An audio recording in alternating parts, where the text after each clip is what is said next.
Do you think DeMarcus Minutes gets cut in this situation? I mean, he's going either situation he goes to, he's not going to have the longest amount of minutes anyway, and he doesn't necessarily command that with his win to begin with. So, I honestly, either which way it goes, I think he's going to get shorter minutes. So, the chance to win a ring, I think is going to probably outweigh that. I know he has a chance to win a ring in either situation, but I think the chance to play with LeBron James, chance to play with Anthony Davis, the familiarity there, I think that's going to pull him towards the Lakers. And you know what? That's a good point. But I'm gonna also bring in resident Brooklyn Nets fan and also Haps host as well too. In the shades of Long Island himself, the late night parents, arguably my favorite parent specialist, favorite parent specialist, Mhm. my main man Ted Hicks from Long Island. So so I got to make sure so you guys are talking about Brooklyn Nets, so I had to put on the shades because okay. this is big time. You got everybody screaming about they want to come to Brooklyn, and the flip side to it is I want to make sure I don't accidentally stream the Adrian Broner fight that's on right now because I don't want anyone to get in trouble. I mean, listen, I understand.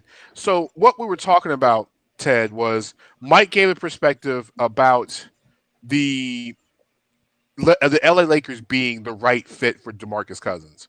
Now I know you're a Nets fan. My thing is, if you are DeMarcus Cousins, why would you want to go to Brooklyn? Why not? You got the connection with Durant.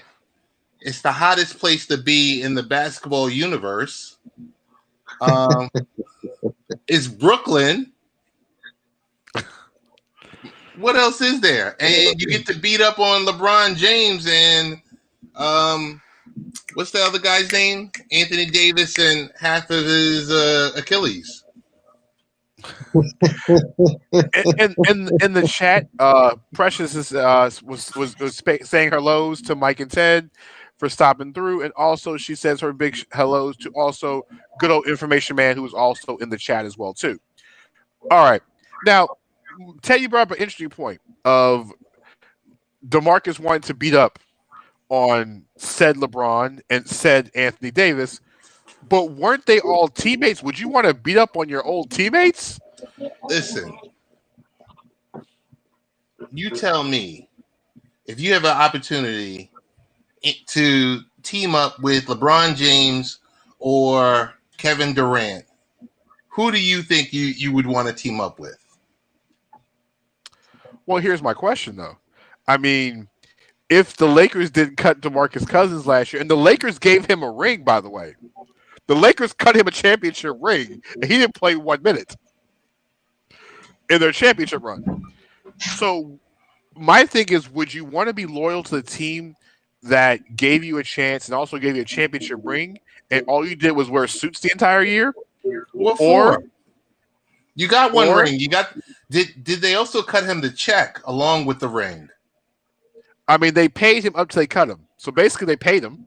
Okay. He didn't go with that. He didn't go with that check last year.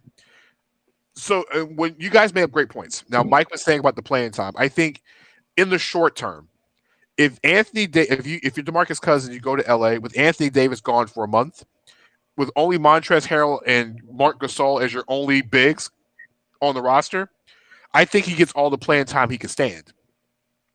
When Anthony Davis returns to the lineup, because he's not playing 40 minutes tonight when he comes back, it's a Right. calf and Achilles injury. Like, I know Anthony Davis watched calf and Achilles injuries with some guy named Kevin Durant. It was like, you know what? I ain't playing 30 minutes like when I come back. We're going to play 10 minutes a game until we get to the playoffs. Okay. We're going to ease this way back in. Because if the Lakers rupture, if his man ruptures his Achilles, I can only see Laker Nation going in complete flames right now. If he goes to Brooklyn, he's going to be splitting time with with DeAndre Jordan and Right. also himself for the rest of the season. Now, Mike, here's a question: if you're one player named Andre Drummond, and you saw the news of DeMarcus Cousins being let go by the by the Rockets.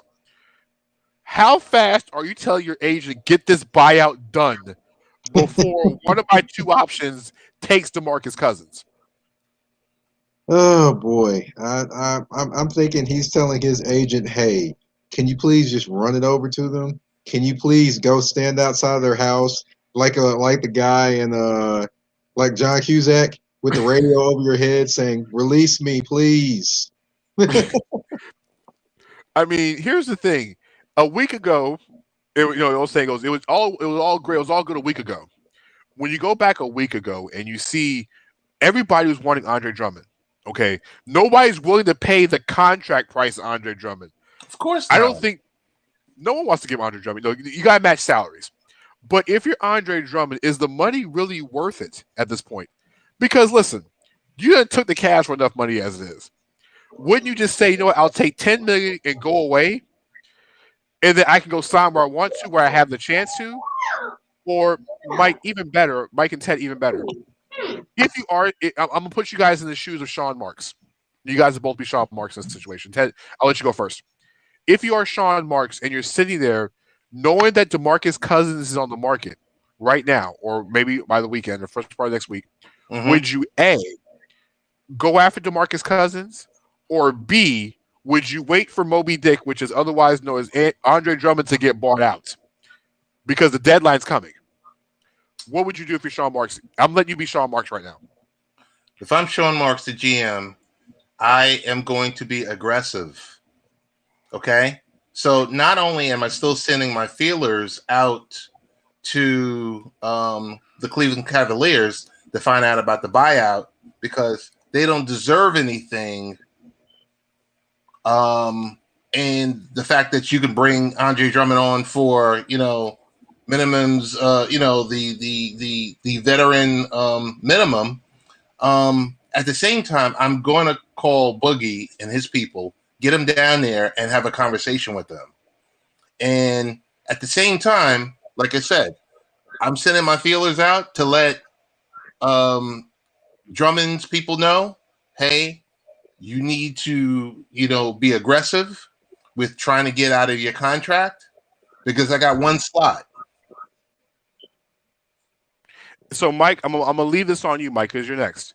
Mike, if you are Sean Marks, are you A, going to go get DeMarcus Cousins now, or are you going to wait on Andre Drummond and see what happens? Honestly, I would wait on Andre Drummond to see what happens. Here's the reason why. Right now, you currently don't need another big man. You're not that pressed for another big man. You just need another big man when the playoffs roll around, not during the regular season. But another thing I look at with DeMarcus Cousins, although he's great offensively, things like that, what does he give you defensively? I don't think Brooklyn needs more offense. They need more defense. So Correct. that's why I think Drummond fits them better and Drummond fits their needs better. Even if they were to bring in DeMarcus Cousins, still, does he help you defensively or does he make you worse defensively? I think the latter is true. So that's why I don't feel him as a fit in Brooklyn. Okay. But, Were you saying that but as the fit go being Cousins or Drummond?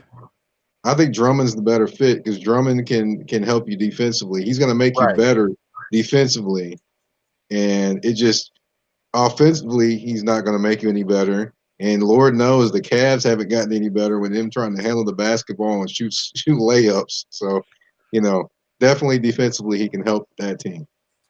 Can I just have a follow up for Mike, Danny? Go ahead, Ted. You're going Floor is to yours. risk. It's more of a statement. You're going to risk being left at the altar. Are you, as Sean Marks, are you okay with that risk and feeling fire and fury from the fan base and Yep. from your local sports radio stations? Yes, I am, because the fear and whatever was there when they picked up James Harden. So, that's all I could say. It was there when they picked up James Harden because a lot of Brooklyn fans were screaming, no, no, no, no, no. And then it happened and now they like it. Okay, so right now, if this is boxing, basically we got a draw right now. We got a draw. So when you get a draw in this situation, you got to go with one more piece of the puzzle. So we're calling in my main man Cortland Griffin for the 3-point conversion. He's about to jump in right now, and he's going to play tiebreaker here. Cortland, what's going Okay. on, my friend? Nothing much, man. How are you guys? I mean, you know, Doing we're great, Doing talking man. well. How you doing? we're talking NBA, and so right now it is Cortland. We're having a great discussion here about the idea of Sean Marks. Now, if you're Sean Marks, and we all know DeMarcus Cousins is a free agent, sometime this week, if it's not already been released. If you are Sean Marks, Cortland, here's a question for you: are you going to go get DeMarcus Cousins right now, or are you waiting for Andre Drummond?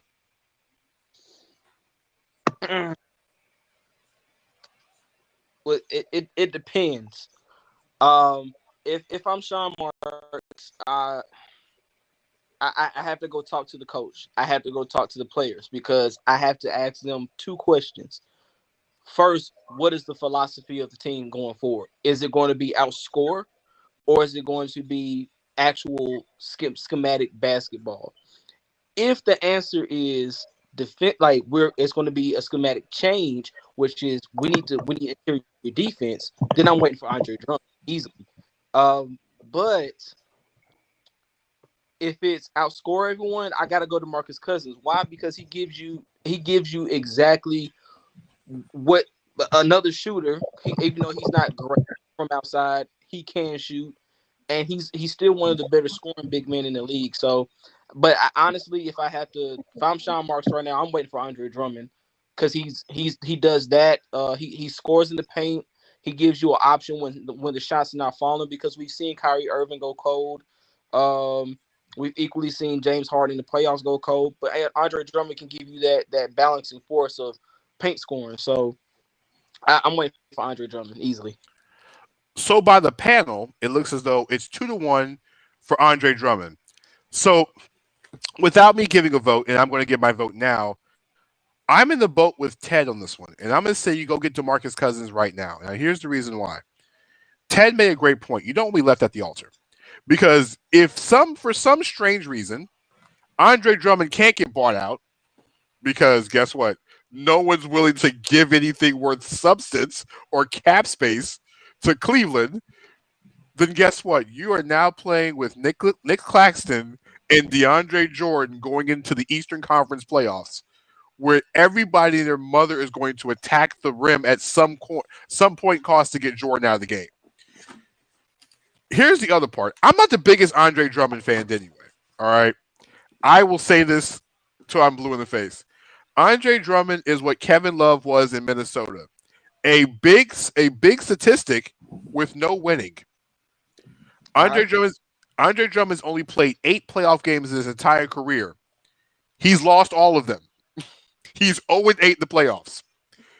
He is the equivalent of he was the equivalent of Lamar Jackson in the playoffs. All right, it's what it is. But Lamar Jackson won this year.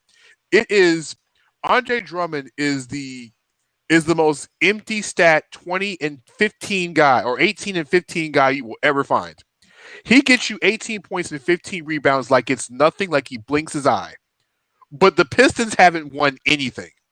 You can say the Pistons don't have anything on the roster, but they had 2 All-Stars at one point in Blake Griffin and Andre Drummond and can barely make the playoffs. Well, Danny, can I step even going back further than that? They had Greg Monroe. They had a good building block. They had Greg Monroe and Andre Drummond and maybe it might be revisionist history, but I remember that big man duo being mentioned in high regard, and Andre Drummond hadn't even reached what you would consider him now. So I mean, I think it's Detroit, and not so much as the players that they have, because even when they have had good players outside of the Isaiah Thomas and Joe Dumars Pistons, Bad Boys Pistons, I can't recall a time where Detroit was and of course Chauncey Billups, and then Ben Wallace. I can't recall a time where the Pistons were Eastern Conference royalty outside of those 2 occasions. You know what? And here's another thing why I think Brooklyn's the right fit for DeMarcus Cousins. Who is the head coach in Brooklyn, guys? Steve Nash. Steve Nash. Where was Steve Nash before he was in Brooklyn? Golden State as a consultant. Okay. So, Cortland, you asked a question about coaching.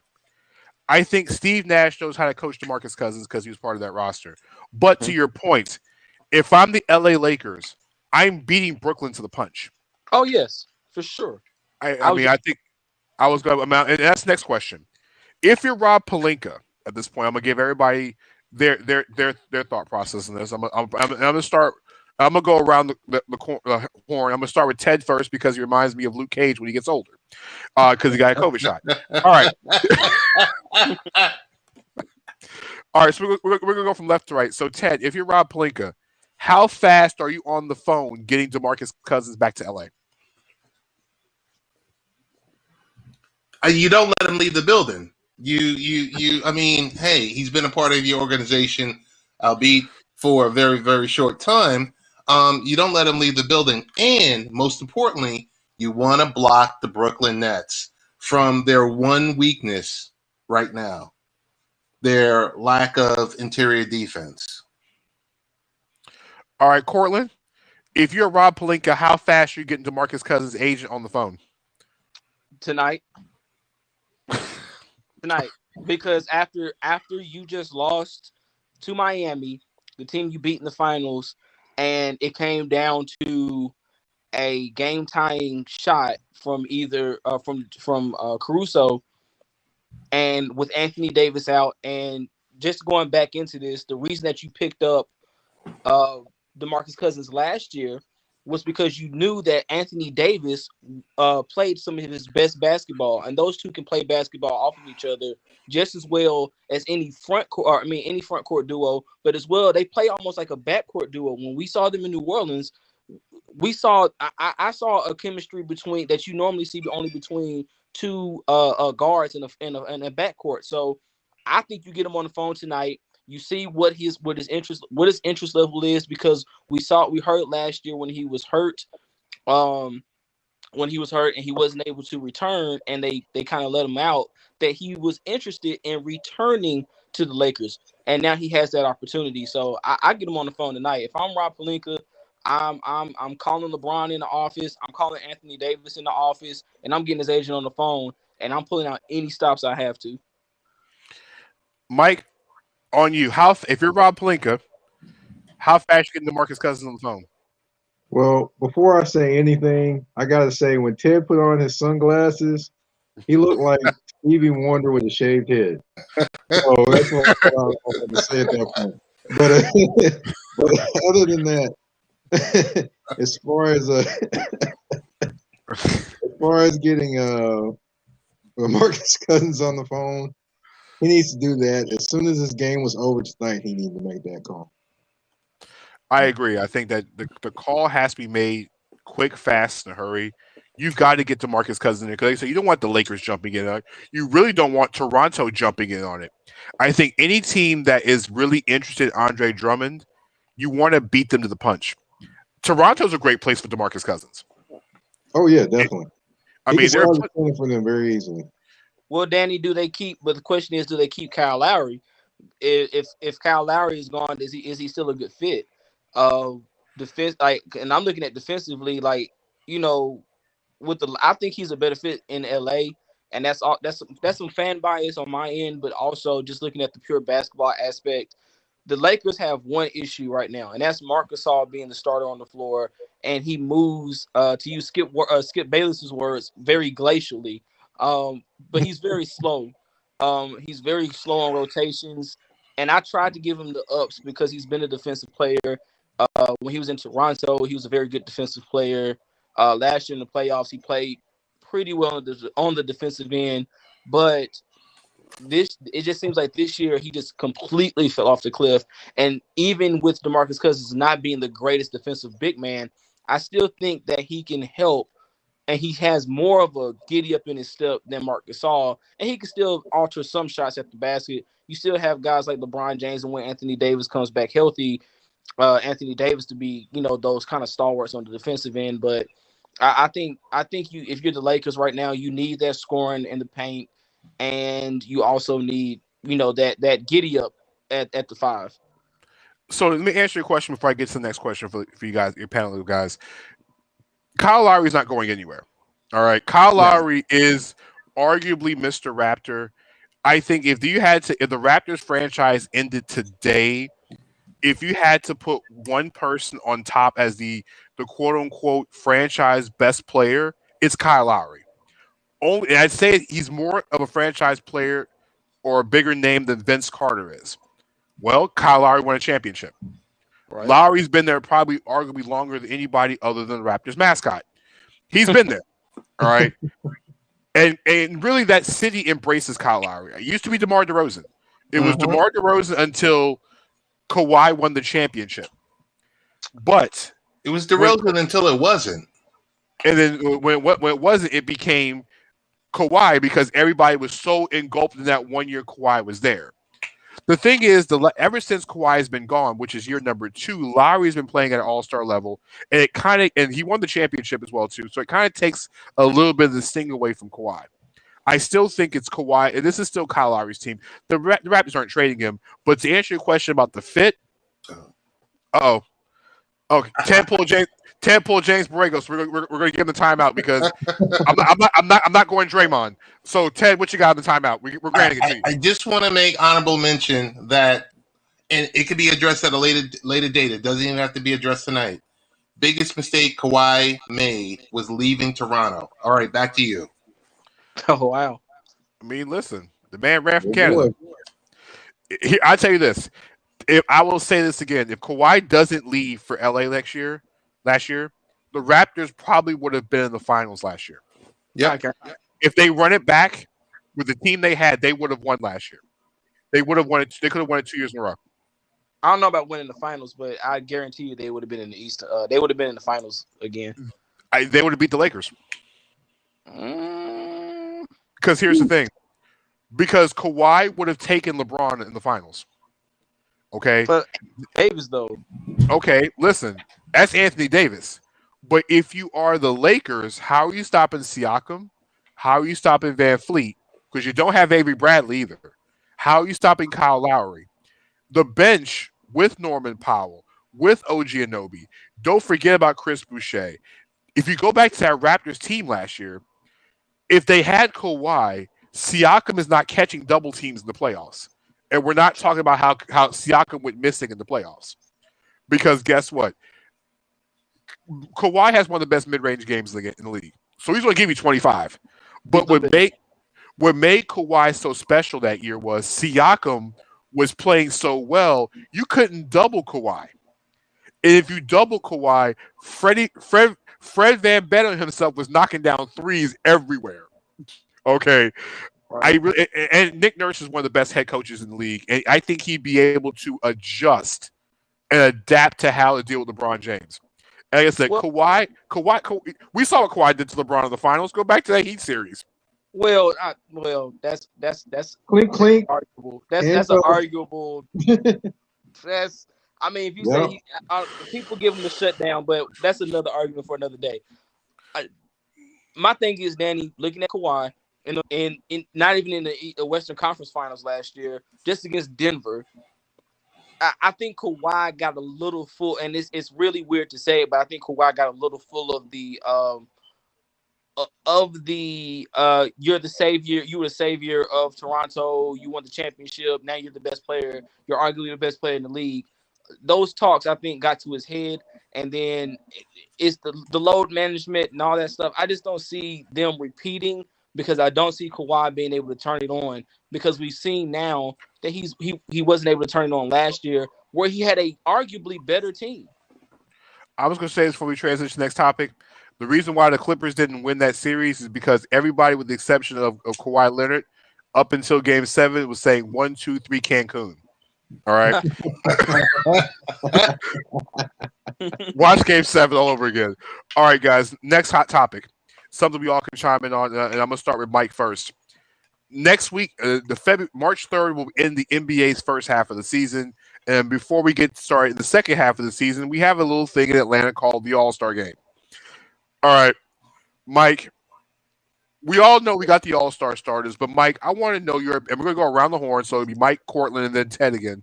Mike, I'm going to start with you. What are your thoughts on the All-Star game itself in Atlanta? Boy, oh boy, where do I begin? It's going to be interesting because it's all in one day. And Ted, I told you this earlier today. Yep. You know, how early are they going to start? I mean, are they going to start at 7 o'clock and have Kirk Franklin playing gospel and serving breakfast while they're doing the skills competition? I mean, is that what they're going to do? I mean, is that how it's going to go? But you know, that's one thing. Secondly, is it really worth it? But then again, we all know it's about the almighty dollar and fulfilling these contracts. And the reason why it's in Atlanta is because TNT is in Atlanta. Of course, TNT, CNN, they're all right there by each other. So, you know, I don't like it, but I know it's still going to happen anyways. Cortland, what you got, my friend? What are your thoughts? When I first heard it, I immediately said, okay, all in one day, cool, I can see it. But then listening to the 3 Point Conversion Sports Lounge this morning with Dennis and Raph, and really listening to what they kind of brought to my mind some things I didn't think of, which were these players are not going to get down there on Sunday and practice on Sunday and then go play a game on Sunday and do all these events on Sunday and then leave Monday. I think you're asking for a COVID outbreak. I honestly, because these players are down in Atlanta. It's a hot zone. Then on top of that, you got the strip clubs, and we talked about Lou Williams last year. James Harden is notorious for strip clubs. It's just what it is. What it is. And he's going to go there and come back, and then you're going to have contact tracing.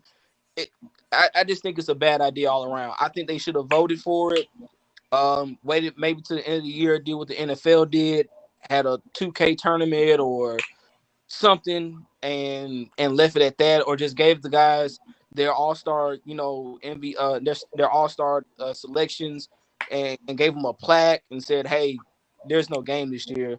But to have a game all in one day in Atlanta for like what Mike said, the almighty dollar, just doesn't make sense to me. Ted, what are your thoughts? Well, I just want to piggyback off of Cortland and say, first and foremost, how dare you, Lou Williams? I heard it wasn't about the strip joint; it was about the wings. So just in case, just because he likes wings, don't hold that against him. But in all seriousness, it's a money grab. We all know it. They said it on Turner on Thursday. You know that I mean, it's the worst kept secret. Hey, TNT is paying a ton of money to the NBA, and when you have a TV network paying, I don't know, $1 million, I mean, a billion three per season, they're going to bend to that will. So everything being truncated into one day, it's going to be, it potentially could be an S show, but I got a feeling leading up to it, the All-Star game, I got a feeling a few players just might tap out, just mysteriously, and then that's when you start to see, hey, this player from this team got pulled, and it's a mess. It's going to be a mess. All right, so I'll drop a few more nuggets of context here, because I guess what Cortland said on 3 Point Conversion, they big shouts to Ralph and Dennis and G for their show on Saturdays from 10 to 12 on iHeart, Facebook. Check out their show. Tell them we say hello. Controversy Raphael, by the way, Mike Patton. All right, government names out. Okay. Whoa. I said controversy, crying out loud. Controversy. Shoot the messenger. All right, Cortland, let's get some more context to the All-Star game. So, number one, the All-Star festivities will start at 5 on Sunday. The skills competition and 3-point competition will start at 6:30 with the game starting at 8. All right. The dunk contest will be at halftime. All right. No worry about Kirk Franklin or breakfast or biscuits or anything else, or anybody performing at halftime. This could be the time where, I don't know, they might bring out some old 1990s social deaf artists, because obviously they're still living in Atlanta trying to get a check. All right. Put the Brad on the stage. Listen. Yeah, put tat. Listen, I mean, go find JD somebody. Let's But not, guys. listen, Cortland, don't ruin a 1990s comeback flow here, all right? All right, some KP and Envy, sure you swing my way. All right, Man. so here's the other things we know. I don't think everybody's showing up on Sunday.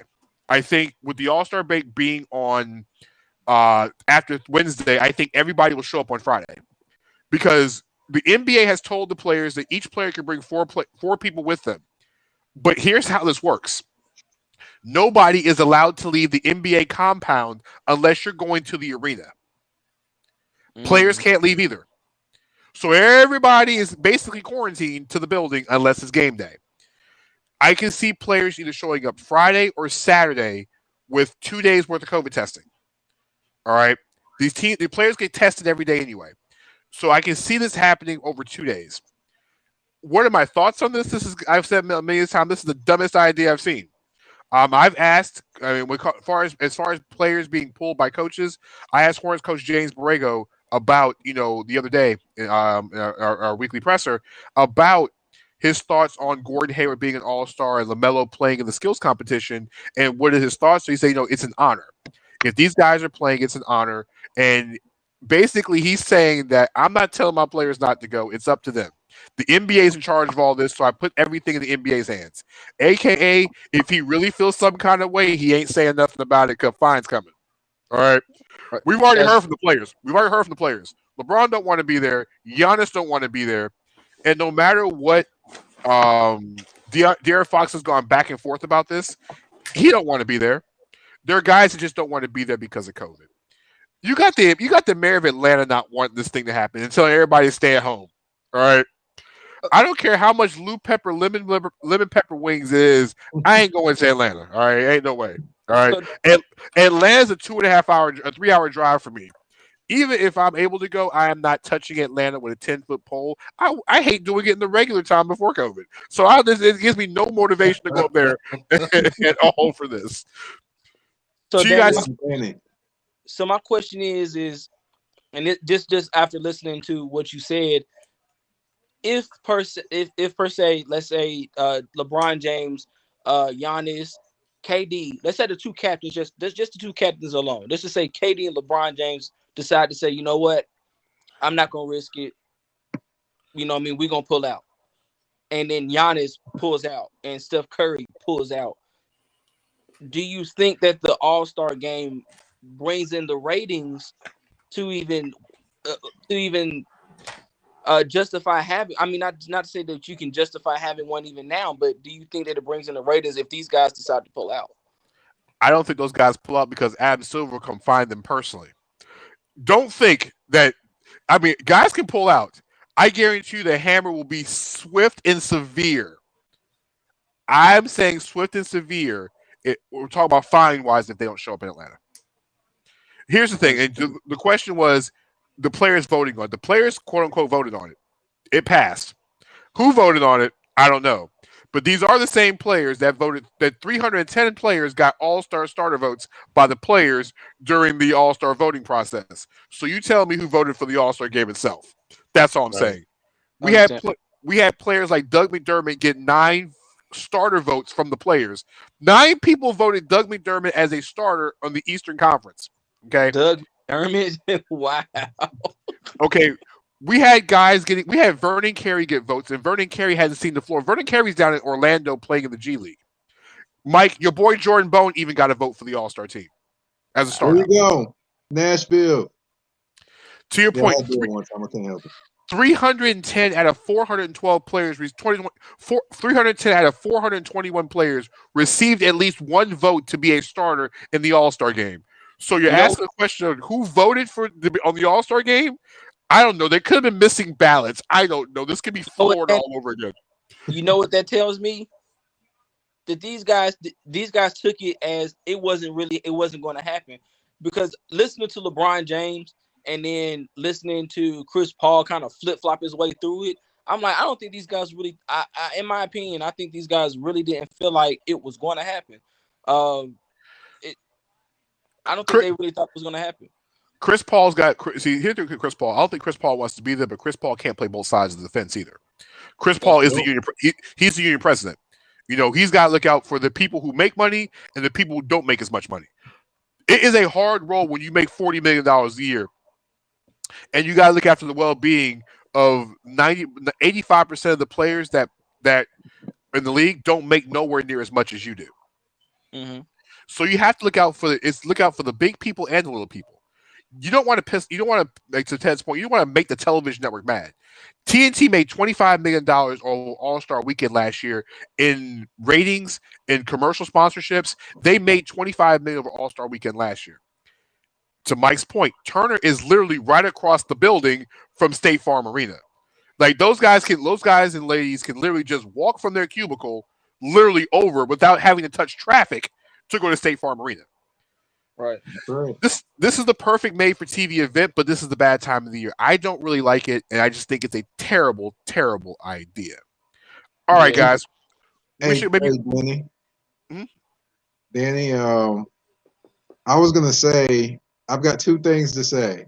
Go ahead, Mike. One, who's gonna be the one player to try to smuggle in somebody like the Seattle Seahawks player did that got cut? Here's the question.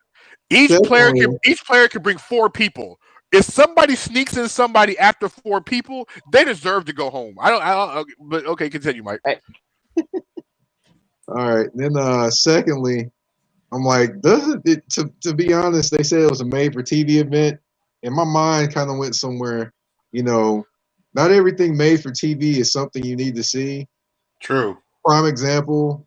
Lifetime movies, when they try to make movies like the Salt and Pepper movie and all those movies, those weren't made for people to see. Listen, we got the KFC movie though about Colonel Sanders though. Oh yeah, that was hilarious. Hey, I'm just letting y'all know if Dame gets snubbed this year, if Damian Lillard gets snubbed this year, and one NBA player don't make him one of they 4, I have a problem with it. Okay. Damian Lillard's not getting snubbed. I don't think unless Damian Lillard gets injured, there's no way he's not voted into Atlanta by the coaches. The good news is the coaches will vote the reserves later on this week. We'll have the reserve list. They better. All right, guys. Cortland mentioned captains earlier. The captains are basically the highest vote total in each conference, and this year it's LeBron James for the 3rd consecutive year, and for the first time, not named Giannis, is a guy in Ted's neck of the woods, the guy named Kevin Durant. The other 8 players that were announced as starters were Bradley Beal and Kyrie Irving in the Eastern Conference in the backcourt to go along with Joel Embiid and our good friend Giannis in the front court. In the Western Conference, Kawhi Leonard overtook Anthony Davis along with Nikola Jokic, with Steph Curry and Luka Doncic in the backcourt. I have a question for you guys. So, Kevin Durant and LeBron James are captains. We don't know who's picking first. Let's just say if LeBron James is picking first. And Cortland, I'm gonna start with you. Then we'll go with Mike because he's got a hat on over Ted, who's bald. All right, we'll go with Mike. Secondly, if you are LeBron James picking first, are you taking Kyrie Irving with the first overall pick in the in the player draft? No, right? No. First of all, on the personal level, you clowned me after I missed a technical free throw. Then you disrespected me in the offseason by saying that I wasn't clutch, even though I've made more clutch buckets than you and your buddy in Brooklyn. And then on another note, on the Western side, I got a dude who's way better than you and Steph Curry. There's no way on God's green earth I can even see LeBron James looking Kyrie's way, not even with the last pick. All right, Mike, what you got? If you're LeBron James, are you taking Kyrie first? No, I'm not taking Kyrie first. Not taking him second. Not taking him third. I would be taking Steph Curry. Yes, I would be taking Steph Curry before I take him. If I don't get Steph Curry, I'm taking Kawhi Leonard. One of those two is coming with me.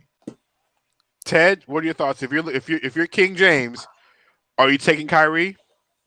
Well, if I'm King James, the first thing I'm saying is on a Saturday night, Adrian Broner did not win that fight by unanimous decision. But that's besides the facts. No, there's no way I'm taking Kyrie. Come on. I would take the janitor before I take Kyrie if I'm King James. You know what? So in my humble opinion, you know what? I'm going against the grain. I'm taking Kyrie first, and here's why I do it. Because we all know, or we've all seen that people think LeBron James and Kyrie Irving has this humongous beef where neither one like each other, X, Y, and Z. And Cortland, I think a missed free throw. I don't think that's one thing because we all remember that LeBron James spoke ill will about one Gilbert Arenas during the playoffs as well too, and Arenas missed those free throws, and basically Gilbert got his own team eliminated from the playoffs. Mhm. I think at the end of the day, LeBron's always been about his legacy. And you don't want to go into a situation at the end of your career where you have a beef at a situation. Like Shaq and Kobe never really had a chance to hash it out until they had the big old NBA TV special 10 years later when both of them said, man, we should have never broke this up in the first place. Corny. But hold up, man. Oh, In in their defense, in Shaq and Kobe's defense, they had something that Kyrie and they had two things that Kyrie and LeBron never had. First of all, there was three-peat and countless success. And on another thing was Shaq and Kobe had a camaraderie coming when before the beef. I don't think Kyrie, and just seeing Kyrie's personality, I don't think he ever had that kind of camaraderie with LeBron James. I think he's always just been jealous of LeBron because even when he answered the questions on First Take, they were very ambiguous, but you also saw that it was almost like a hidden animosity towards LeBron James. That to me was baffling. So I don't think this is a situation where if you're LeBron James, you can kind of let this one just be no love lost. well, you also got to realize. Ding ding. Cortland was right. There was no respect. All right, Danny. So here's the thing. At the end of the day, the reason why they didn't repeat or even had a chance to repeat is people failed to realize or forget. The Cavs tried to trade Kyrie on draft night right after they won the finals. Everybody forgot about that part. Yep. Kyrie also knew one other thing. Kyrie also knew that the aftermath of LeBron James leaving any team that he's ever played for Yep. has been monumentally disastrous. He should have been used to that. He was already in the draft lottery 4 years in a row. But you got to understand, when you win a championship and you know it's about to be 12 o'clock is in the great pumpkin of the shoe of Cinderella is going to turn into, the carriage goes away. Kyrie knew something was up. And here's the other part. They tried to trade him on draft night. They had a deal in place to ship him to Phoenix. If it wasn't for the for Indiana pulling out at the last minute, and I think it was the Josh Jackson draft, I want to say it was, because Indiana was high on Josh Jackson, Kyrie would have been a Sun literally 15 days after helping LeBron win Game 7 with that shot in the fourth quarter. Yeah, because LeBron is petty. My thing is, if you are Kyrie, would you be more upset that either A, that if LeBron wanted to get you traded, that he just tried to trade you or get you out the building 15 days after y'all won a championship, or you're like, you know what? This guy's headed out the door. LeBron was never going to finish his career in Cleveland.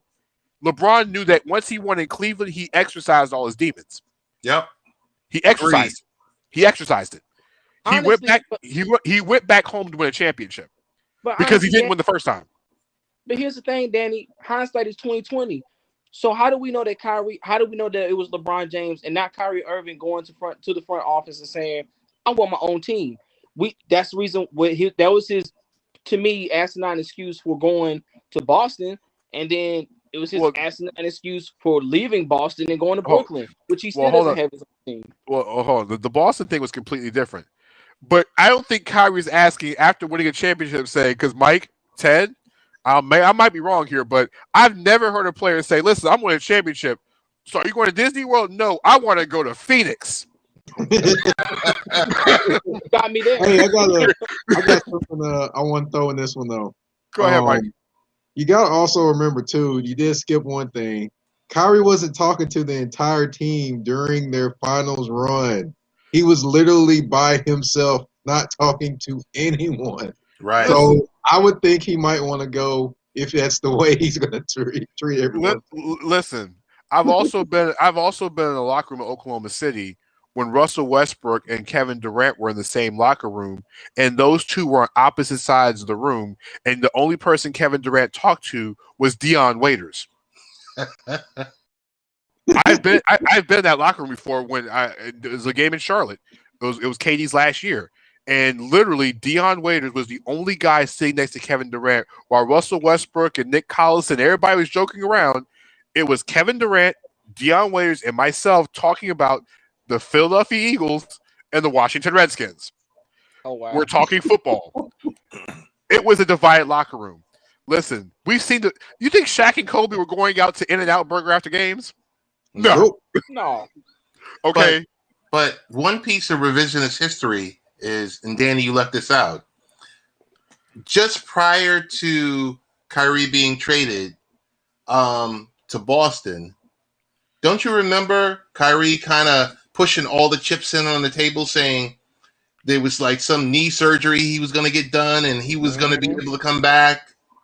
He Yeah, was going to because take the knee surgery. It was either get traded or he was going to take the knee surgery and sit for the rest of the year. Right. they tried to trade the man to Phoenix. I don't. But the thing is, it isn't all on the organization either. You got to also recognize that both Kyrie ways. play a role in this too. I'm saying it's both ways here. Yes, he forced to trade to Boston because he was going to have the knee surgery. I get that part, but what I'm saying is what kind of forced the hand of the knee injury to get me out of Dodge is the fact of they tried to trade him to Phoenix. Now, Mike, you have a great point, Mike. But what I'm also saying is, you still have to also acknowledge that Kyrie could have potentially forced their hand too, with the stonewalling of his team.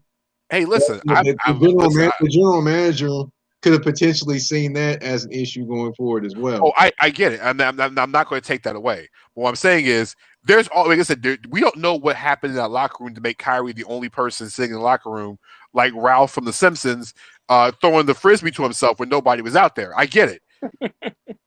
All I'm saying is, there's roles and everything. We don't know what the role LeBron James played because I can't speak for that role of what LeBron James played and getting this man out the door. When Kyrie went to Boston, he thought it was going to be his team. It was his team. It was his team for 50 games. He got hurt. He got hurt. Boston makes the conference. Literally was one quarter away from beating LeBron James. If it wasn't for LeBron James playing and that team playing lockdown defense in the fourth quarter, I think Boston scored 10 points in the fourth quarter. Yeah, like 10 or 11, something like that. If they don't play lockdown defense, the Celtics win Game 7. The Celtics were literally one quarter away from the finals with Kyrie Irving and Gordon Hayward in street clothes. Terry Rozier got paid. He sure did. He got paid for that playoffs. Why he got that $60 million? Why he got that $60 million deal in Charlotte? Yeah. Go back to what he did to Eric Bledsoe in the playoffs. Yeah, man, Scary Terry was a beast. He was a beast. When you got Scary Terry you got Drew Bledsoe wearing Scary Terry t-shirts while destroying Eric Bledsoe in front of him, you know you got something there. And when Kyrie got back, Kyrie's going to try to tell a whole bunch of kids who got to the Eastern Conference Finals with just Al Horford being the only veteran and Marcus Smart, Jaylen Brown, Jason Tatum, Terry Rozier. He comes back in and tries to instill his will on this team. The difference was Gordon Hayward is I'm going to blend in personality. Kyrie's a type A personality. It clashed. Right. Terry got sent to being a third string point guard, and you can tell that locker room sucked afterwards. When Terry wasn't playing every night after scoring 16, 17 a game in the playoffs the summer before, you're going to feel some kind of way. So Kyrie got sent away. It is what it is. He goes to Brooklyn. It was his team last year, but guess what? Like in Boston, he got hurt again. And Brooklyn was winning without him. Go figure.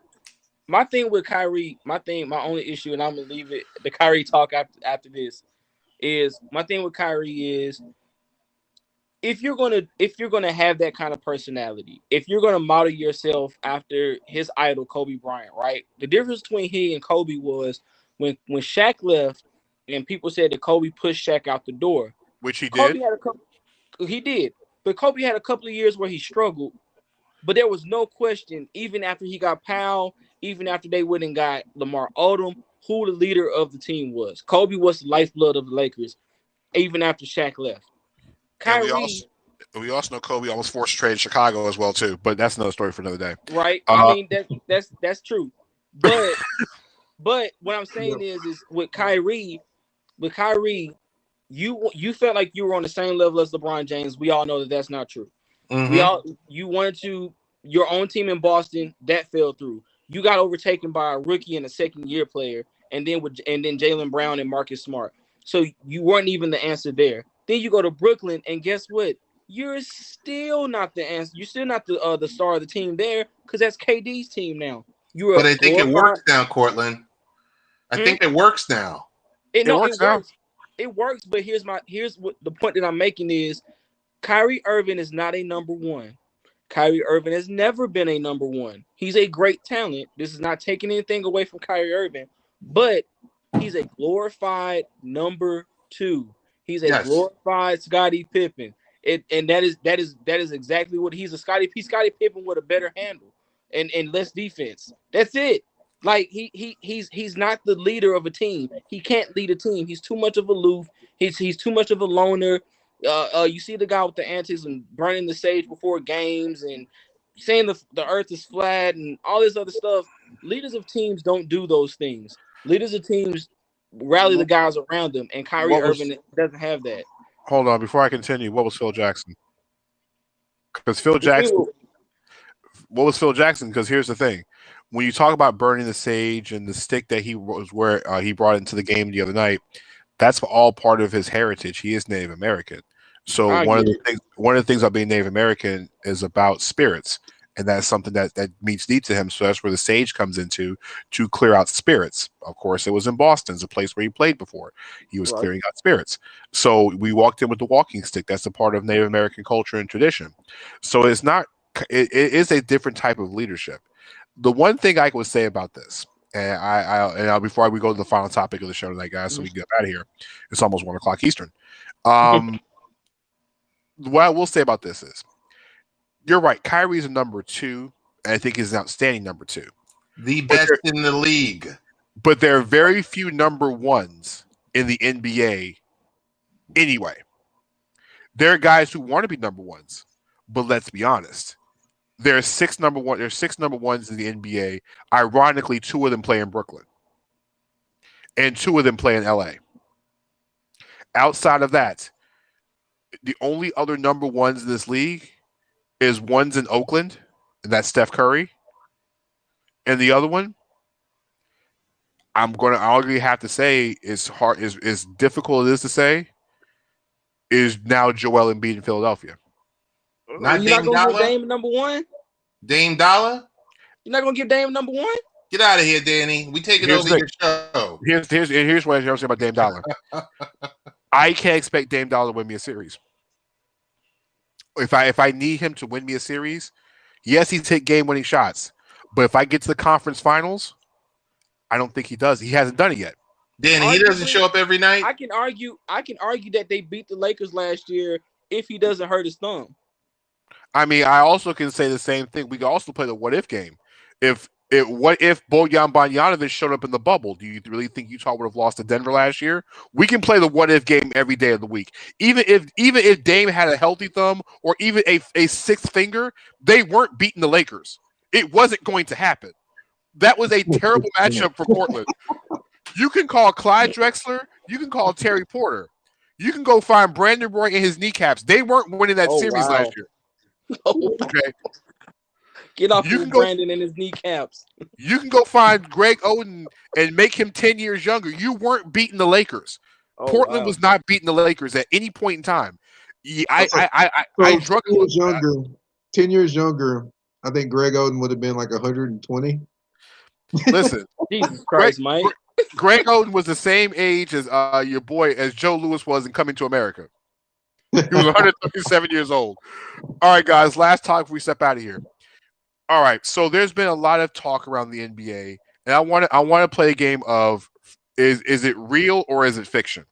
Are they for real or is it some kind of fake? I'm gonna go 3 teams around the league, and I want you guys' opinion. The Utah Jazz have the best record in the NBA. I'm gonna give everybody 30 seconds. The Jazz have the best record in the league. Are they a legitimate NBA Finals team? Tam, I'm gonna start with you. Fact or fiction? I'm gonna pass. Okay. Any particular reason? No, it was just Nemo just asked me a question while you were talking. Okay. What was the So question? either you could repeat the question. Okay. So we're playing fact or fiction. 30 seconds. Do you believe the Utah Jazz are a championship contender? Fact. Any reason why? No, it's just for me, for what I can see right now, a solid team. All right. Cortland, fact or fiction, Utah Jazz is a title contender. I think it's a fact. I think when you look at Donovan Mitchell has evolved. I think he's carried over his bubble performance from last year, and he's kind of built on that. Also, if you look at the cohesiveness of the team, so far, they're putting it all together. They're doing what people thought they were going to do last year. No, I mean, of course, no one thought they were going to be better than Los Angeles, the two Los Angeles teams, but I think they're doing that this year. Do I think they make it to the finals? No. But do I think that they're contenders and solid contenders? Yes. Mike, fact or fiction on the Jazz as a championship contender? Well, I guess I'm going to step out on my own and say fiction. Here's why I'm going to say fiction. Because looking at the Utah Jazz, they are shooting the basketball extremely well from the three-point line. You have 6 guys that are shooting greatly from the three-point line. But as my dad always told me growing up, you live by the jumper, you die by the jumper. And do I think this will keep going on through the playoffs and everything else? No. You're eventually going to die by the jumper. I'm going to say fact. And here's the reason why. There's only one team that can beat the Jazz in a 7-game series in the Western Conference the way they're currently constructed without COVID, and that's a healthy Los Angeles Lakers team. Because Anthony Davis is going to have to pull out Rudy Gobert. Nobody else in this conference can match up with them on both sides of the court. And for as good as Donovan Mitchell's been, let's not sleep on what Jordan Clarkson's done as well, too. Jordan Clarkson's playing the best basketball of his career, and he's embraced being the sixth man. Joe Ingles is the YMCA player of the year, but he gets it done. And Quinn Snyder is an underrated head coach. Like Quinn Snyder is one of the top 3 X's and O's guys in the league. All right, buy or sell. Which one's a playoff team? And you know what? In the Eastern Conference, which one of these two teams has a chance to get in the playing game or be in the playoffs? Mike, Knicks or Bulls? Which one are you buying? I've got to say Knicks. Knicks play great defense, and Julius Randle is playing out of his freaking mind, as well as Emmanuel Quickley is becoming one the most surprising rookie in the NBA this year. Cortland, who you got, Bulls or Knicks? I'm gonna go against it, even though I really don't want to, but I'm gonna go with Chicago. I think it's something about Billy Donovan led teams that get me excited about basketball again. Like even when he was at Florida, it just got you excited. When he was in OKC, we saw what he did there with less.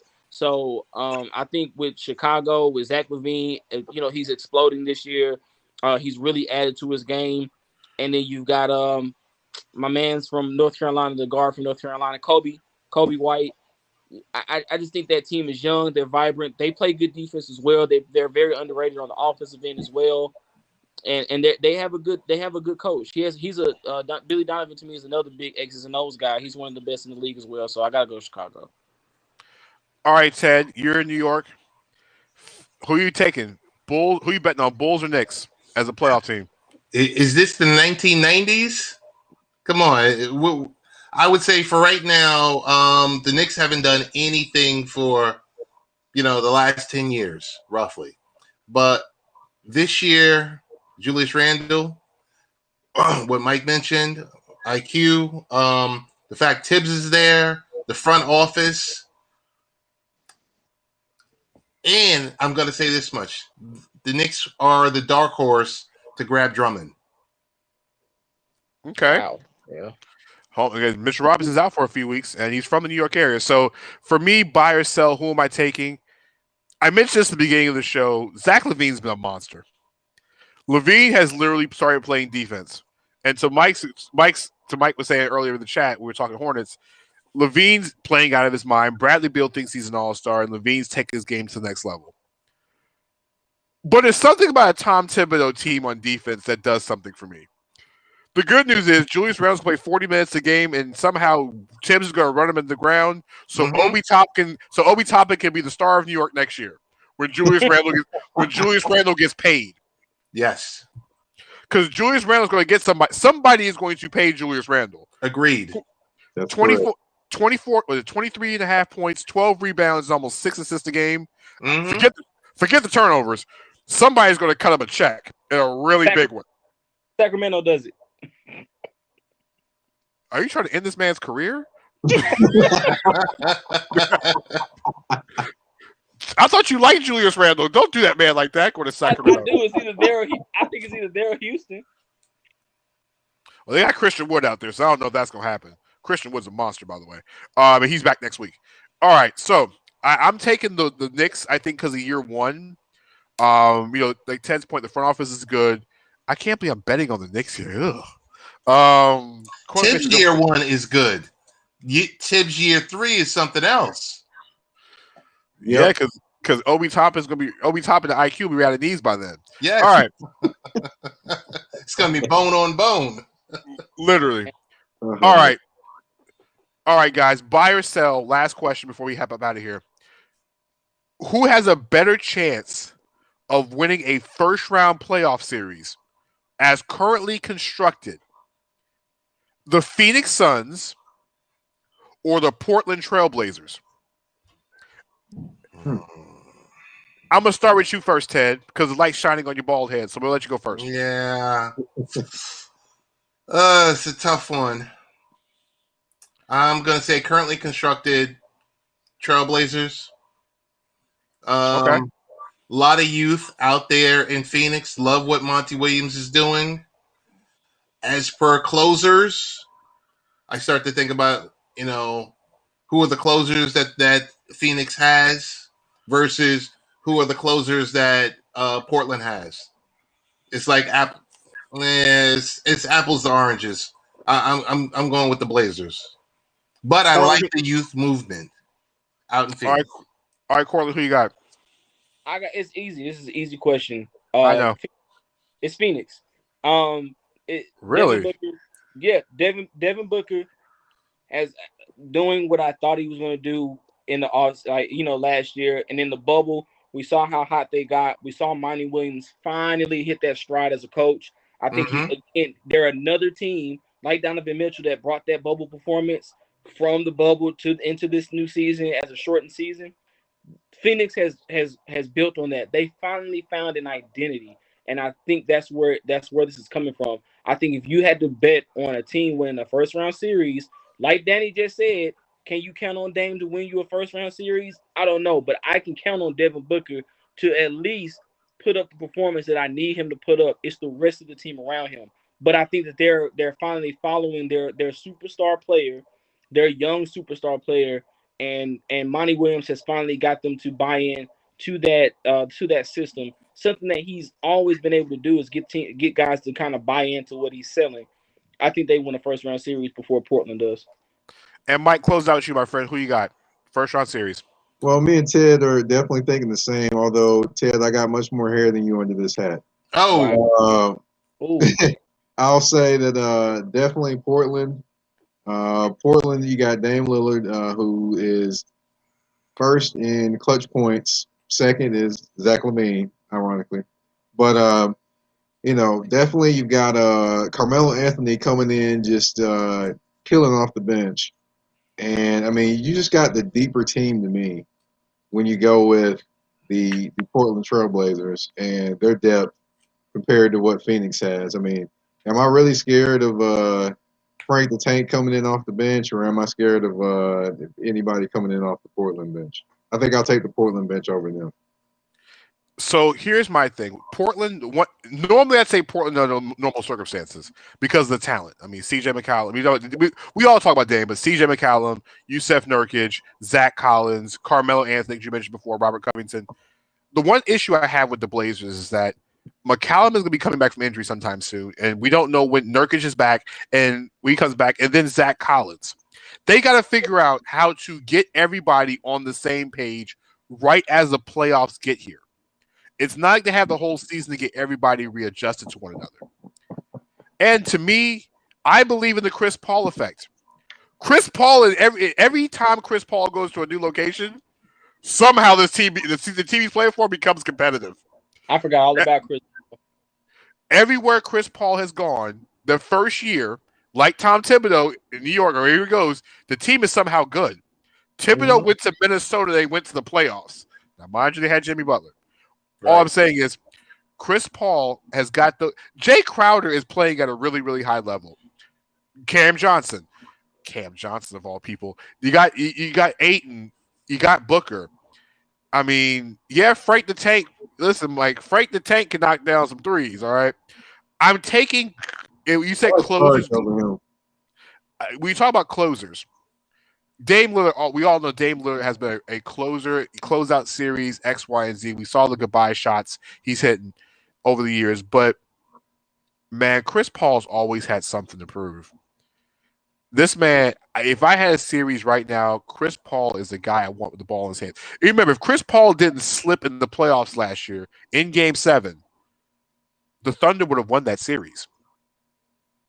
If Chris Paul doesn't slip and they made that mistake in that turnover at the end of the game, the Thunder would have got around 1. And would the Thunder have been potentially ready to rebuild their entire roster at that point if they won that first round series? They still would have, because they're the Oklahoma City Thunder. Yeah, but I think they would have ate Chris Paul's number. They would have ate that number. Yeah, I don't think they're willing to let go of Chris Paul if they win that series last year. Well, guys, it's now 1 o'clock in the morning Eastern time, and Mike in Cortland's area, it's only 12 o'clock, so the party's just starting in their neck of the woods. Guys, before we go, what's your social media handles? How can everybody find you? We're going to start by the screen, by the one that's got the smallest box, which is the one that's actually not a sports writer, but he should be. Ted, where can everybody find you, your show, everywhere you need to go? Man, come on. You guys make me better, and you guys make me smarter, so thank you for that. I think I make you guys look a little bit more handsome because I got the face for radio. I promise you, if this was around the horn, I was going to mute you. But continue. I will tell you this. You can find me on Twitter under The Real Ted Hicks. You can find me on my blog, latenightparents.com, and you can catch me on haps.tv. The general himself, Mr. Patton, sir, where can everybody find you? You can find me on Twitter at MikePatton82. You can always find me on here. Of course, the Haps TV app, which I'm definitely going to be sending out referrals to people and telling them to come on. And you, of course, can find me Talking Titans on the 3-point conversion, which Cortland, I'm working on another one, and I'm definitely going to get her a lot of people on this one, and this ought to be fun. And Mike, and tell everybody about your show on Haps as well too, so everybody can tune in and subscribe. Of course, how could I really forget about that? Goodness gracious! All right, it's called Touring the AFC South. It's every Thursday, 8 o'clock. This week we have Jacksonville Jaguars writer coming on talking about the Urban Meyer era starting in Jacksonville. Like, notice I said error instead of error or era. No, I said error. I said error. Okay, good. And to the left, the one's got the longest screen with the Miami shirt on. Cortland, where can everybody find you, your work, and going forward, my friend? You can always find me on the 3-point conversion. I just did a Bradley Beal article that should be coming out soon. So check in for that. You can also find me on here. I'm going to probably start a show, but I'm in on Haps, and I'm being probably the greatest guest analyst ever. So I'm kind of enjoying the guest being the guest here. So you can always find me, and you can find me on Twitter as well, CMG the Sports Nerd. I always post in there. I kind of try to live tweet as many games as possible on there. So find me on those three. I always find my work on the 3-point conversion next to Danny and Mike. Gotta love it. We had to get Cortland on. This is the best way to get Cortland reps. Unlike Nick Richards and the Hornets, and Vernon Carey, we get Cortland court time. We gotta get him on the court. So Nick Richards. Free Nick Richards. I Hey, had listen, to go, man. listen, I listen, do it every time I see you, man. listen, Mike. Listen. Speaking of Nick Richards, he's supposed to be available for Greensboro tomorrow in the G League, down in Orlando. Yes. Get him free Nick Richards. Yes, we get the Twin Towers for the Swarm tomorrow. The Twin Towers supposed to be in action of Vernon Carey and Nick Richards, so they both be there. So you can find my work on 3pointconversion.com as well as 3 Point Conversion YouTube page. Check out the daily work tonight. If you go on there tonight, post game with Coach James Borrego, Terry Rozier, and PJ Washington are already up, and also the daily pressers with Coach James Borrego. Also, check out the work on 3pointconversion.com as well, too.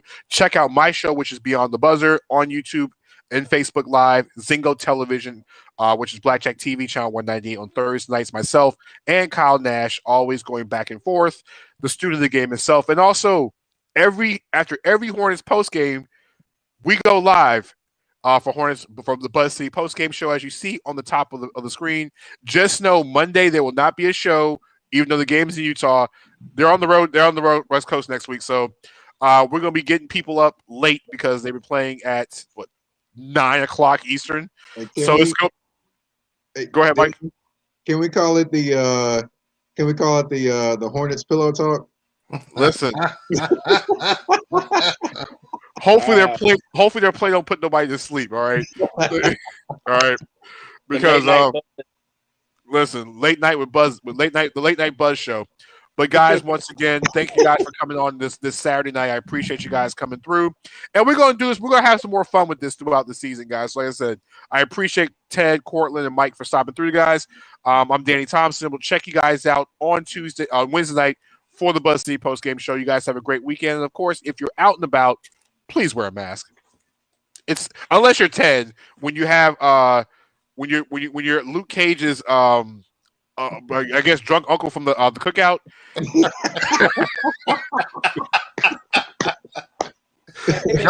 Don't hate on me because I got the vaccine. Don't hate on me because I got both shots. All right. Like I said, no. Ted sent me a picture the other day. It was like he put himself next to Luke Cage, and I was like, oh, so this is what happens when Luke Cage gets picked back up on Marvel, and they show him getting older. Hey Ted, they've been killing you all night, man. It's love. It's a lot of love. Listen, Cortland. So I've known Ted literally for 7 years now. Yes, sir. I've known Ted for a long time, and he's but outside of all this, is arguably one of the best people I know on the planet. Like he will, if you want to know something tech wise, like how to work apps or anything like that, that's my guy. That's my IT guy. That's my computer professional. He's also just as good as an IT guy. He's a great human being. And Mike, of course, as you know, me and Mike go back like 4 flats in a Cadillac. So Mike and I always bounce ideas off each other, and we always push each other to be better every day. So, like I said, Cortland, the same way I treat those guys like family, you're part of the 3 Point Conversion family, so you're family to me as well too.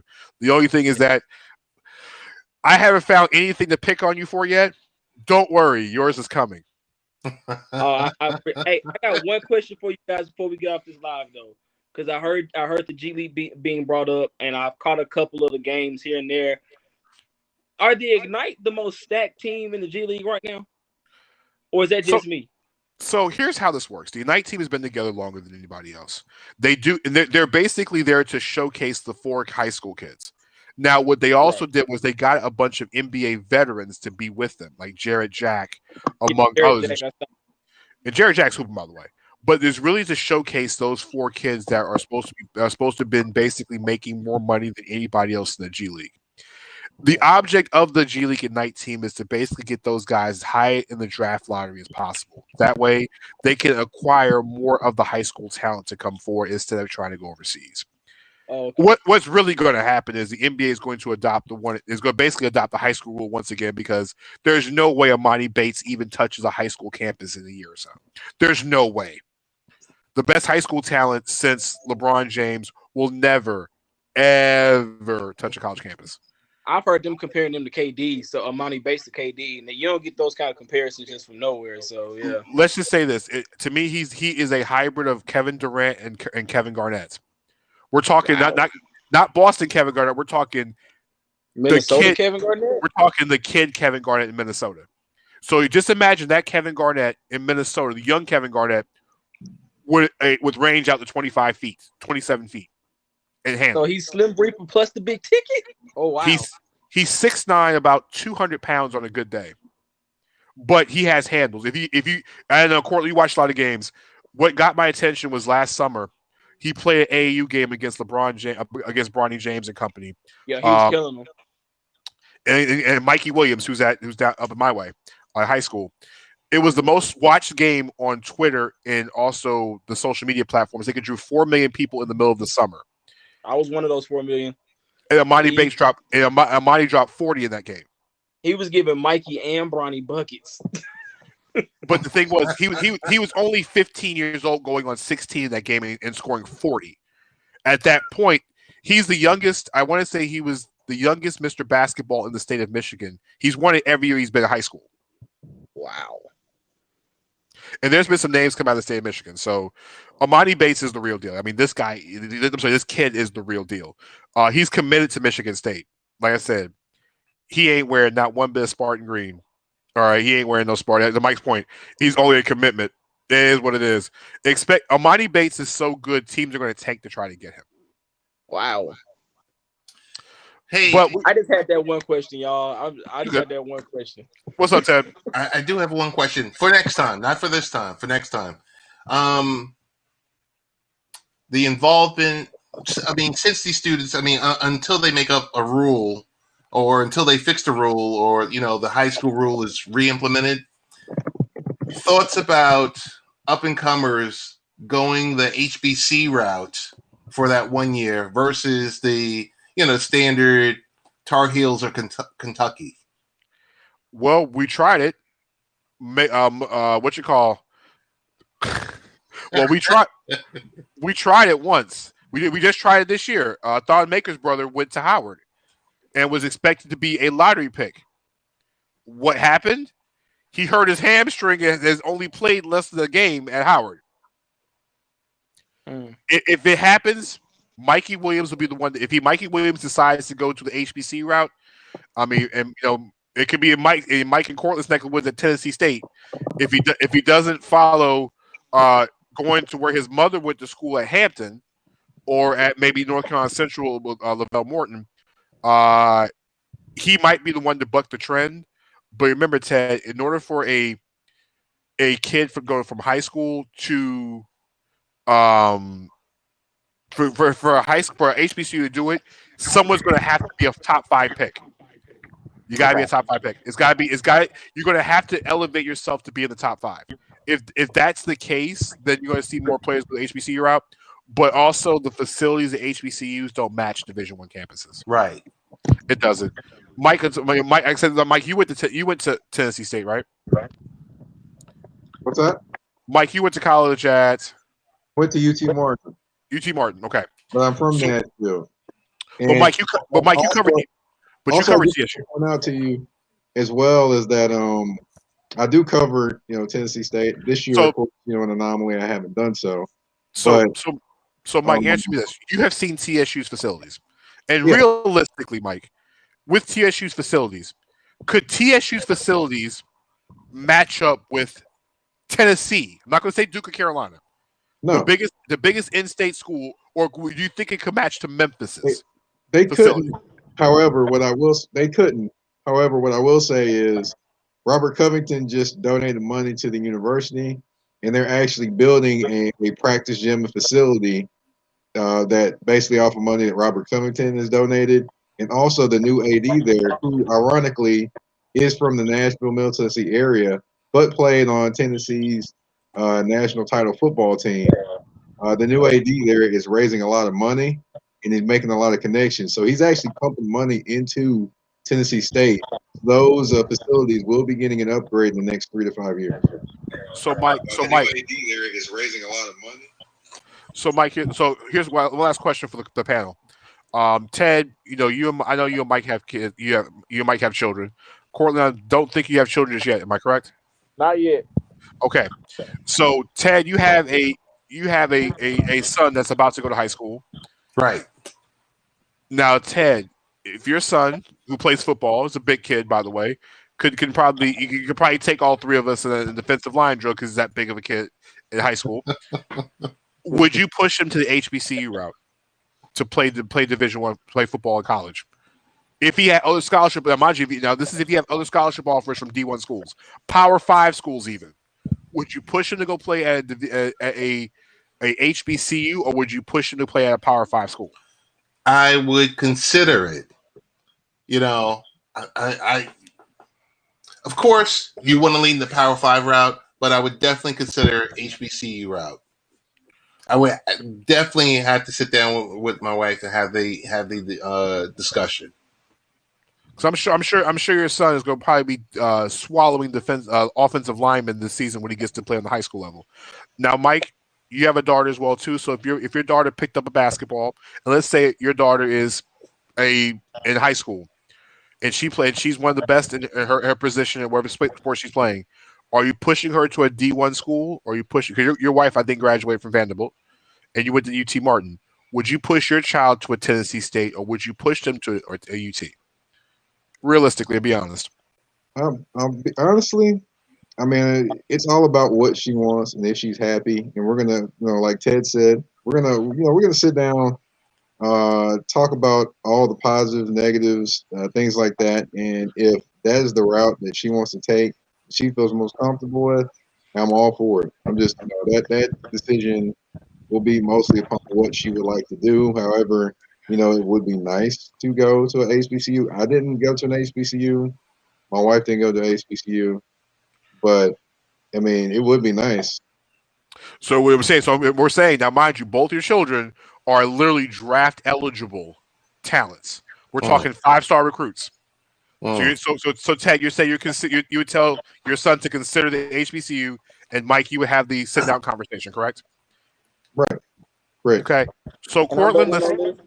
I'm about to Courtney. I go last on these questions. So Cortland, I'm gonna give it to you.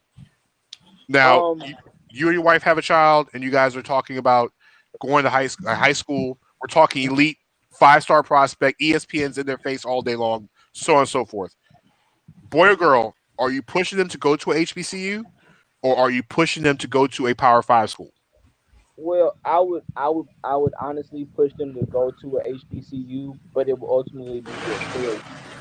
And the reason I say that is Say hello. because um, being a high school athlete, playing multiple sports, but only having like top Power Five schools like North Carolina, Vanderbilt. I had UT, I had Oregon that were offering me to come play baseball for them. Um, and then I ultimately decided to go to North Carolina. And I sat for a year. Then I transferred to Memphis, but I was always the oddball because it was predominantly white. Those predominantly white teams, and you're a cultured kid. Both my parents, my father played lacrosse at Syracuse, and stuff like that. So, but I grew up in the inner city, so a lot of those kids didn't really Pop your head understand. in there and say hello. Um, Pop your head in there and say hello. how you doing? Yo, So yeah, this is the future defensive lineman right here. where's mine? But so I had those offers, but from a standpoint, I would just tell them to make the decision that their father failed to make, which go to a school where you're going to feel the most comfortable, and also go to a school that really understands you at personality wise, that understands you from a culture standpoint. And it's also, I think HBCUs are going to come up have really been thirsting for that talent, as far as guys like you said that are, or kids that are draft eligible, or those big names, because with those big names come ESPN, and you think they're not going to follow those kids to HBCUs, you're wrong. So I will speak on the perspective because I went to a HBCU. So I went to Winston-Salem State. Mm. So if my daughter has a chance to play, like I said, the highest level possible, and my daughter is getting into basketball more and more, at this point in time, I want my daughter to be a trendsetter, but I also want my daughter to be able, if she wants to play professional, to Ted's and Mike's point, you guys' point, I have to see where the program is going. because when I went to school, the facilities at Winston-Salem State were not anywhere close to where my friends went at North Carolina, where they went to even Western Carolina, Appalachian State, or even NC State. The facilities are completely different. Now, the coaching is just the same in a lot of cases. They're great coaches at HBCU level, but it's all about the facilities. You're right. If you're winning, people are going to pay you attention. But a lot of the times, the HBCUs don't have the funding to be able to get the things they need. Mike's case made a great point. TSU is upgrading all their facilities. If TSU's facilities can, I'm not saying match Tennessee's, that's difficult because that's been years in the making. It's not going to match Memphis because Memphis has got donations because they've got Penny Hardaway, those guys, they put plenty of money in that school. But if it's a B-level facility, then you make the risk. Right. Because, like you said, there's nothing like Ted said being a trendsetter. If the facility's not A+ or B or better, I can't see sending my child. The education's amazing. But if my child knows they're going to play professional ball, I'm going to have to look at this very moment at other places if the facilities are not to standard. Like if the facilities aren't worth it, it's like, I'm not going to send my kid down a rabbit hole. So honorable mention.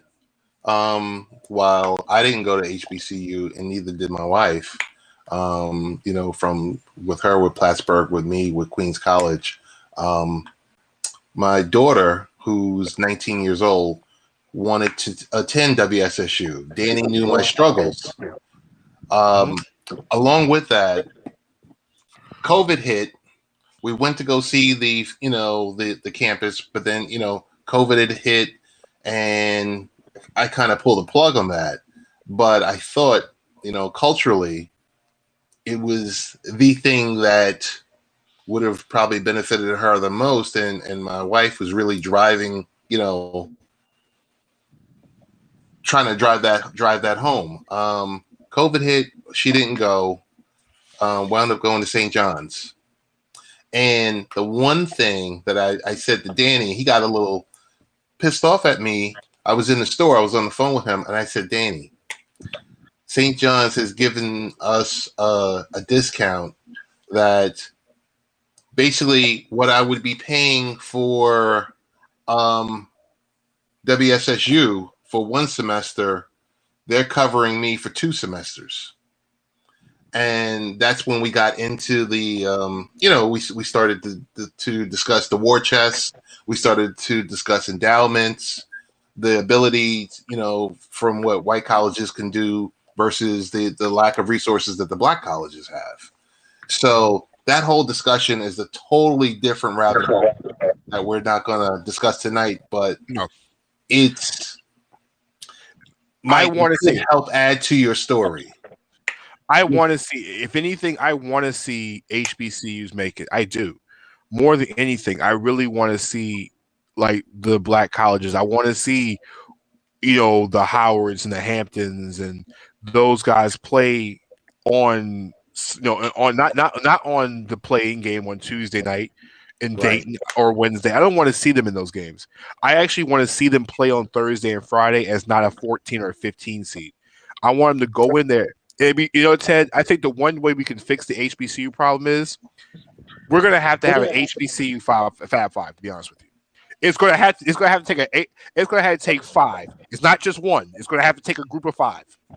It's going to have to go full-fledged Michigan Fab Five. And it'll change the culture of everything. The same way if you watch professional wrestling, how Kevin Nash and Scott Hall left the WWF and went over to WCW and teamed up with Hulk Hogan to create the NWO, how he had change, but it was multiples of them. If you get 3 or 4 of the best recruits in the country, top 15 recruits to go to an HBCU, if they went to Tennessee State, they wouldn't be on ESPN Plus anymore. Oh, no. Tennessee State, and the thing is, we'll see Tennessee State play Belmont because nobody will want to play Tennessee State. If you get 4 of the top 15 prospects in the country. You think Duke wants to play you? No. Mm-mm. Mm-mm. Do you think? I don't think even in-state Tennessee or Vanderbilt wants no part of that smoke. It's already hard enough to get Tennessee to play Tennessee State in anything because honestly you can't ever. I don't even remember ever Tennessee playing Tennessee State in football. Well, Or in and basketball. even because even Tennessee should whitewash Tennessee State in most cases because Tennessee is a SEC school. You're supposed to win those games. You're supposed to. I think Deion Sanders. I think the one thing that could change is maybe we get some high powered recruit coaches like Deion Sanders that out Jackson State. We start getting some of our former athletes to go coach at these HBCUs. Look how much money Deion's made for Jackson State since he's been there. Yeah. Look how But much. also Danny, I was like I mentioned earlier when I was watching the 3 point conversion show, and they were talking about Deion Sanders. I think the HBCUs don't big up enough their role in professional sports because it surprised me a long time when I heard my grandmother talk. My grandmother, rest her soul, she was talking about how she met Too Tall Jones at TSU when he was still and like or Richard Dent, those guys.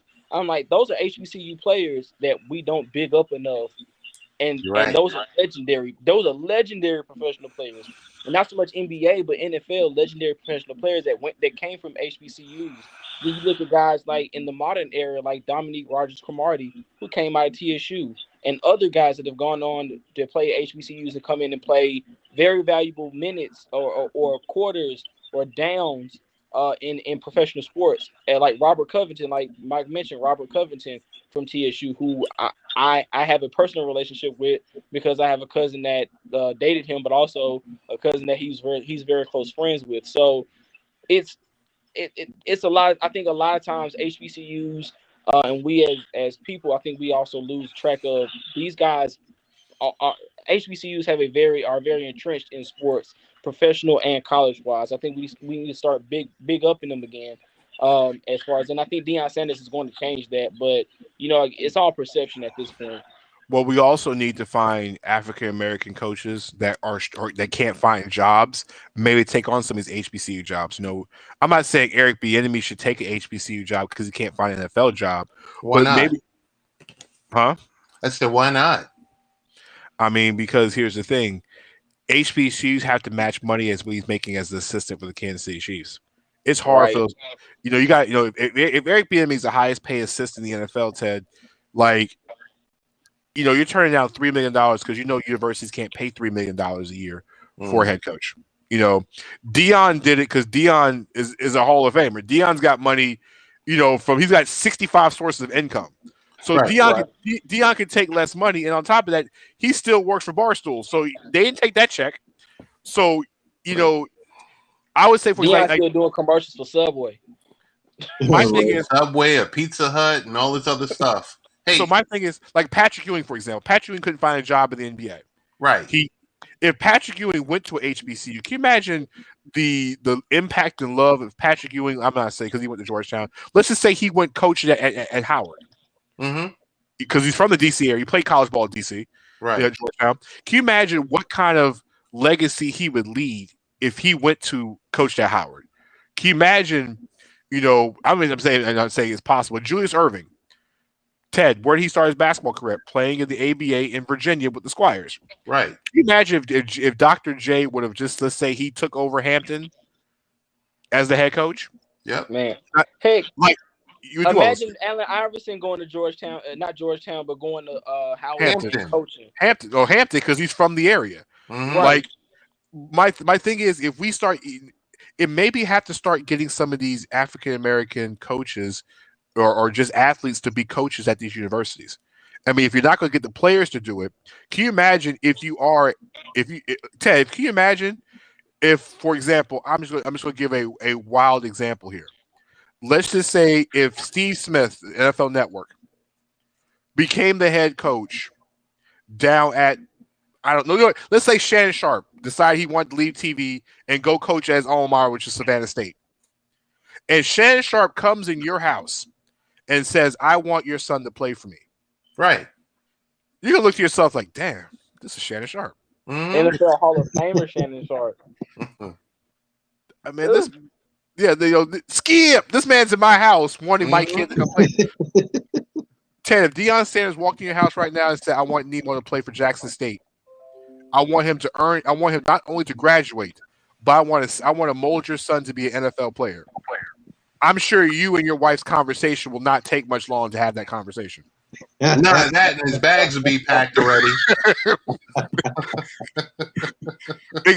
I think you know what I don't think it's the athlete. I think we just need more of our athletes, like you said, Cortland. You did the history. Maybe you start getting some of these players from the All March, or you start going to get these people who want to be head coaches because it's hard for black head coaches, man or woman, to find coaching jobs. We hear about this all the time. Maybe we start our HBCU start getting some of these coaches that want an opportunity. Right. I mean, listen, Cynthia Cooper, go find Cheryl Swoops that wants to coach. Tia Thompson is struggling over at UVA as a women's head coach. Who knows how long she's going to last because UVA is struggling. Mhm. But I guarantee you, if she drove down to Hampton, she'd be revered because she's basketball Hall of Famer Tia Thompson. I'm just giving examples, like you said, just to it will bring our athletes to come closer. Yeah. Because look what Juwan Howard did at 1 year at Michigan. Yep. What recruiting class he got? He got a top 10 recruiting class because he's Juwan Howard. Of the Fab Five. He went to Michigan. He's a Michigan man. He won an NBA championship. He was on the Heat for a long time. And he was one of the first $100 million men in the NBA. Yep. He was. He was pulling some Udonis Haslam type stuff, being a coach in uniform. But listen, Juwan got rings. He got money. He's played the NBA. He's an all-star. But those are the things that I think HBCUs need. I don't think it's the athletes per se because it's hard for a coach to come in your living room. And Cortland, you've been recruited before. Mike, you played college ball too. For a coach to come that you've never heard of to say, I want you to play for your school when you got other opportunities. But you put, I don't know, Mike, Udonis Haslam wants you to play basketball for his university and shows you all his Heat championship rings. I want to win a national championship here at HBCU. You're thinking to yourself as a 17-year-old man, this man's played with Shaq. This man's played with D-Wade. This man's played with LeBron. This man's got rings in different decades with different Hall of Famers. And he wants to coach me. Mike, you played what, corner, right? You played corner in college? Played safety. Okay. Mike, if Deion Sanders would have walked into your living room as the Jackson State head coach when you were in high school, would you have went to Jackson State? Yeah. I was at Jackson State. Cortland, you played baseball. You said you were recruited in baseball. If, for example, I'm just going to throw a name out there because this is a guy that doesn't. He gets buried before he did it. If Barry Bonds decided to go into coaching, and he was coaching, I don't know, let's say he was coaching at Albany State, and he came to your living room and said, "Cortland, I want you to play baseball here." It's Barry Bonds. Like, I'm going to get in the car with him. He's getting in the car. He didn't even pack his bag. Ted packed his son's bags like it was nothing. I'll tell my mom and dad to just mail me my stuff. Listen, Ted already packed his son's bags. Cortland's already hopping in the car. Mark's already at Jackson State, already trying to figure out what dorm if he's got the top bunk or the bottom bunk. Right. But Ted, don't argue with a Hall of Famer coming to sit in your living room. And Ted, so you want to question how you change HBU cultures? I think we need more athletes to do it because athletes relate to athletes. If former players relate to current players, and nothing better is somebody who can do it. Like I said, I would love to see Steve Smith or Baron Davis going to coaching. But guys, it's 1:30 in the morning. We've already did our shout outs. Guys, this is not the BuzzCity postgame show. This is just BuzzCity Live at this point. All right, guys. BuzzCity Sports Pillow Talk. But Danny, I did want to mention one thing at TSU. Dominic Rogers-Cromartie has joined the coaching staff for this year, and also Peerless Price is a coach for Tennessee State this year too.